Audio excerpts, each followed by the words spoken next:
Guys आज है children's day और हम लोग जा रहे हैं।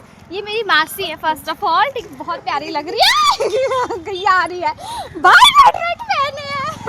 नहीं हाँ तो come on the topic guys, हम लोग जा रहे हैं। मेरी मासी है, वो मेरी बहन जो है उन लोग के स्कूल जा रहा है, शगुन और एंजल, ठीक उसको सरप्राइज देने, क्योंकि वो लोग ना मैगी का स्टॉल लगाए हैं चिल्ड्रंस डे पे।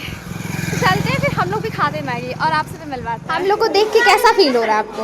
अच्छा गाइस, ये मेरी बहन शगुन है। शगुन हो ना? स्टॉल का मुझे दिखाइए। हाँ, और ये स्टॉल इसका।